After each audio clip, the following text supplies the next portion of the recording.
Quelle est l'exigence d'une bonne prise en charge par des services de soins de personnes en situation de handicap? En réalité, elles ne sont pas singulières. Il faut que l'on sache exactement ce qu'est le malade, le patient auquel on a affaire. De la même manière que l'on apprend au personnel soignant comment prendre en charge quelqu'un qui a une poche par laquelle s'évacuent les matières, qu'on sait en général comment prendre en charge quelqu'un qui est sous dialyse. En revanche, lorsque les infirmières, les brancardiers, même les médecins, voient apparaître un infirme moteur cérébral, voient apparaître une personne autiste qui a des troubles du comportement, qui a différentes anomalies de cet ordre, tout simplement, ces personnes, ces soignants, ces collègues n'ont jamais appris ce qu'étaient les gestes, ce qu'étaient les modes de communication qui permettaient d'échanger. Or, l'échange est fondamental. Ça fait très longtemps que l'on sait le handicap que représente l'accueil d'un patient qui ne parle pas du tout la langue. En règle générale, toujours, on exige d'avoir un interprète. Et ça, on le sait. De la même manière, on sait aujourd'hui demander l'avis de ce que l'on appelle des médiateurs culturels pour essayer de surmonter les coutumes.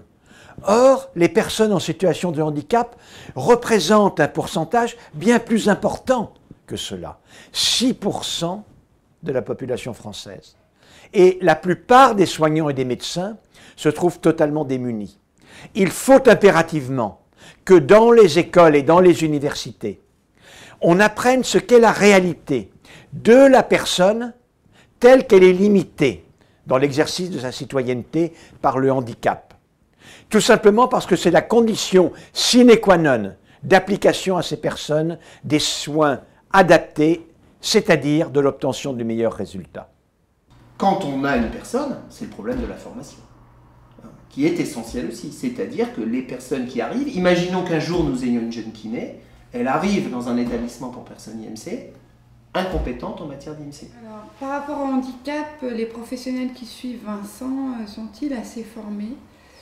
Aujourd'hui, je pourrais dire que nous, parents, nous sommes plus formés qu'eux, puisqu'on vit le handicap tous les jours. On les forme, ceux qui veulent bien, c'est-à-dire ceux qui sont à l'écoute, arrivent à se former au travers de nos discussions. C'est vrai, il y a très peu d'heures de cours. Moi, je donne quelques heures de cours, mais c'est infiniment faible par rapport à la masse de connaissances qu'ils doivent avoir. C'est tout à fait vrai. Et comme en plus, le handicap n'est pas, bien sûr, ne correspond pas à la majorité des patients, il est évident qu'ils ont un cas par-ci par-là, ça ne leur permet pas d'acquérir une expérience, et donc ça reste quelque chose de difficile, avec effectivement des difficultés patentes. Pour dire les choses très simplement, comme je le disais tout à l'heure, je n'ai pas eu de formation. La formation d'un médecin généraliste, l'autisme doit prendre au maximum une dizaine d'heures de formation au long de ces 7 années de formation professionnelle. Ouais. On imagine bien qu'effectivement en 10 heures, pratiquer, alors pour notre notre médecin qui a une cinquantaine d'années passées, à mon avis, fait avec les moyens du bord. Le premier autiste qu'il a sans doute rencontré était peut-être notre fils. Oui, c'était peut-être. Voilà, il a un accompagnement tout à fait cohérent, je dirais, mais c'est toujours lorsque les parents sont avec lui. Un examen, effectivement, ne peut pas se dérouler sans nous. Un médecin, c'est aussi un homme, et face aux patients et à ce type de résident, il peut y avoir des craintes liées simplement à l'homme, pas au médecin. Il y a aussi le fait qu'effectivement, la plupart de ces résidents ne parlent pas. Donc je dirais qu'effectivement, il n'y a pas le confort d'avoir une personne valide qui va vous dire bah, « j'ai mal là, j'éprouve ça, oui, ici, j'ai eu tel signe, ça a débuté à tel moment, etc. » Donc il y a toujours cette interface avec l'éducateur, avec une infirmière, qui est nécessaire. Cela peut être dans des réponses du style de certains praticiens nous disant « mais je ne connais pas ce public, donc je ne me sens pas, je ne me vois pas intervenir donc, sur ce lieu ou voire même les accueillir dans un cabinet. » La formation initiale est un élément important, mais on sait que les parcours ensuite professionnels font qu'à un moment donné, les professionnels vont participer à une activité sanitaire, puis une activité médico-sociale, voire une activité sociale. Il est important qu'au fur et à mesure, au fil de la carrière professionnelle, on ait bien un parcours professionnel qui permette d'adapter à chaque fois le professionnel et le responsable d'établissement aux évolutions ou de l'usager, ou du client, ou du patient, selon les mots utilisés dans chacune des structures. On est presque à devoir un peu prescrire une partie de la solution à un corps médical qui, pour nous, devrait être informé voilà, de ce type de difficultés. Bon, les parents, les familles, dans ces pathologies, ou pas des pathologies, mais dans ces situations, connaissent souvent et même toujours beaucoup mieux les choses que les médecins. Ne serait-ce que parce qu'ils sont dans des associations ou parce qu'ils sont confrontés à apprendre au quotidien à faire et à connaître ce qui leur arrive. Voilà. Donc, il faut casser ces barrières-là. Il faut trouver des moyens de faire des passerelles entre ces personnels. Il faudrait pouvoir autoriser du personnel de médico-social à intervenir en hôpital, uniquement dans l'accompagnement. Il n'est pas question d'empiéter sur le travail technique médical de la personne qui le prend en charge au niveau hospitalier, mais pour permettre cet accompagnement. On ne peut pas perpétuellement être dans cette problématique. Il ne peut pas être à l'hôpital parce qu'il ne peut pas être accompagné à l'hôpital, et il ne peut pas être soigné chez lui, puisque là, il ne peut pas être soigné, puisqu'il n'y a personne pour le soigner. La médecine devient de plus en plus technique, de plus en plus spécialisée, et même à l'intérieur d'une spécialité, par exemple la cardiologie, les cardiologues vont s'intéresser qu'à une partie de la fonction cardiaque, et donc effectivement on est très très loin de la personne dans sa globalité, et donc de ses particularités, et là c'est souvent effectivement un problème, parce que les patients ne sont pas accompagnés comme ils devraient, avec une prise en compte de leurs différences. Donc c'est la médecine qui est spécialisée dans le handicap. La définition aux États-Unis de cette spécialité, c'est la médecine qui ajoute de la qualité à la vie. Voilà. Quentin ne sait pas exprimer ses besoins, et régulièrement nous avons rencontré dans nos 18 années écoulées des professionnels de la santé, sans doute de très bons professionnels, mais qui étaient complètement démunis face à ce qu'était cet être qu'est Quentin, qui ne sait pas exprimer totalement, ça fait beaucoup plaisir qu'on parle de lui, et qui ne sait pas exprimer effectivement ses besoins et même ses douleurs. Les situations que j'ai pu rencontrer, bien sûr, c'est les questions de trisomie, avec les différentes situations qu'on peut rencontrer dans cette affaire. Et puis, les infirmes moteurs cérébraux, c'est essentiellement ça. Concernant l'autisme, après, il y a les pathologies mentales tout à fait autres, c'est différent, qui peuvent amener dans certains cas un handicap important. La plupart de mes collègues, ou beaucoup de mes collègues, sont peu intéressés par ce type de prise en charge. C'est une prise en charge très particulière, évidemment, et c'est vrai qu'on a peu de formation. Donc nous les accueillons ici, et notre originalité, c'est que nous cherchons à maintenir et à développer leurs capacités physiques, psychiques, intellectuelles et relationnelles, à travers le processus de création artistique. Alors, nous n'avons pas de procédure et je dois dire que quand nous nous sommes rencontrés avec M. Logier, et c'est pour ça que nous nous connaissons, c'est que malheureusement, nos modes de communication, notre manière d'appréhender le handicap n'était pas le bon. Hein. Je ne dis pas qu'il soit vraiment encore le bon parce que je pense qu'on a beaucoup de choses à apprendre, mais un des patients donc, qui était à la Chrysalide avait été hospitalisé dans un de nos services et il se trouve que nous n'avions pas su, nous n'avions pas compris combien il était important de prendre le relais auprès des équipes qui suivaient le patient qui était chez nous, ce qui fait que ça entraînait malheureusement des dysfonctionnements et j'avoue que la rencontre avec M. Logier et son équipe à ce moment-là m'avait fait prendre conscience de beaucoup de choses.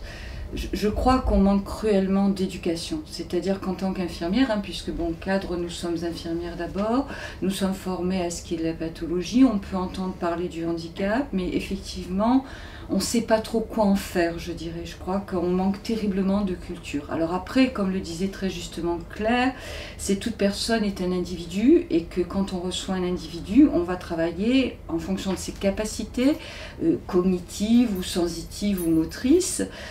Pour autant, on reste quand même relativement démunis et que c'est important pour nous quand on peut rencontrer les acteurs qui prennent en charge les patients handicapés à l'extérieur. Par contre, là où il me semble qu'il faut absolument qu'on fasse des efforts, c'est dans les mécanismes de coordination. Donc l'idée, c'est que les deux soient un petit peu réunis, notamment dans des temps de formation en commun, pour pouvoir croiser leurs compétences et permettre aux personnes d'avoir en face d'eux des professionnels qui se connaissent, qui soient entraînés à travailler ensemble et des personnels qui aient au total à la fois une technicité suffisante et une capacité globale à répondre à leurs attentes. Au niveau de la parole,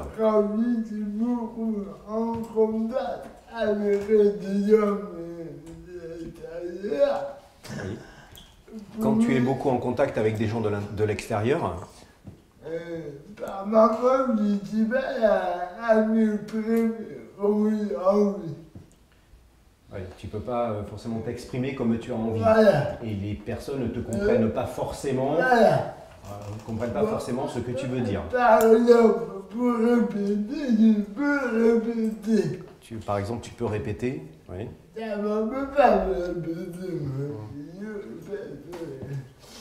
mais comme moi, je suis du théâtre,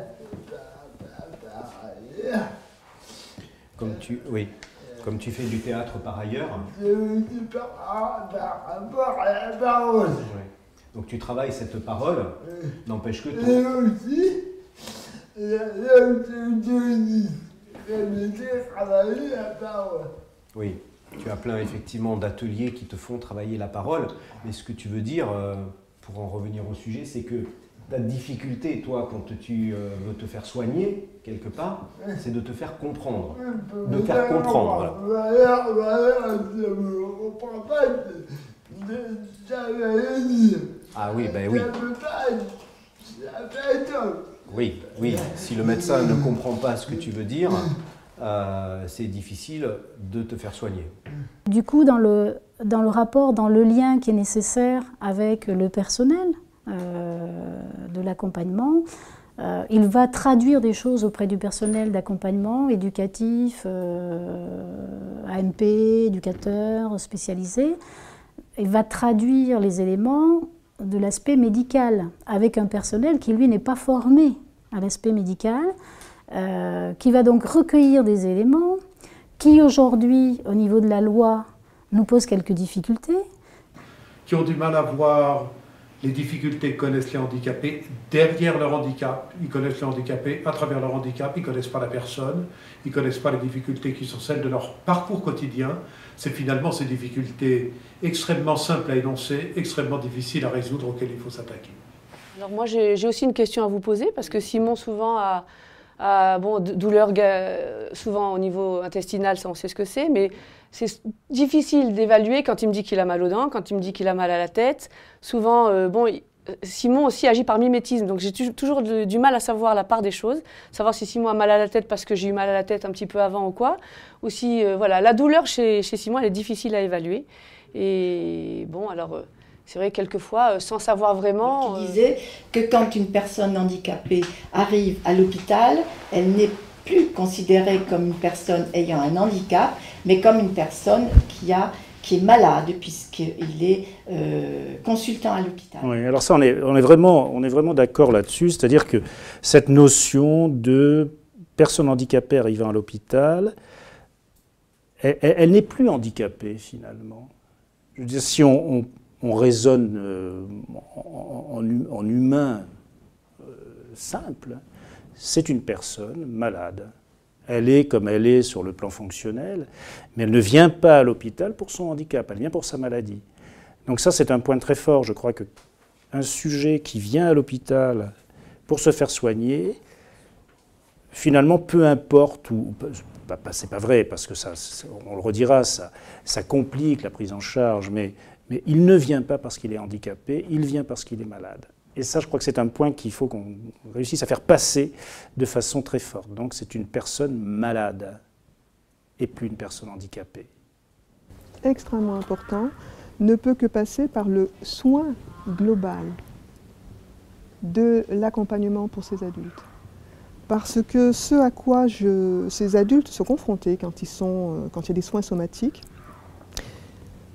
beaucoup d'entre eux ne parlent pas, ne peuvent pas dire où ils ont mal, et du coup vont mettre en difficulté les professionnels aussi de l'institution, mais aussi les professionnels qui se trouvent à l'extérieur, que ce soit les médecins généralistes, hein. J'ai déjà vu des médecins généralistes très paniqués devant ce type d'adultes, les infirmiers qui aussi ont besoin d'aide quand ils viennent, parce que la grosse difficulté, c'est comment communiquer avec ces adultes, qu'est-ce qu'ils comprennent quand on leur pose des questions, et comment eux peuvent être acteurs et s'exprimer, voilà, quand ils ont mal.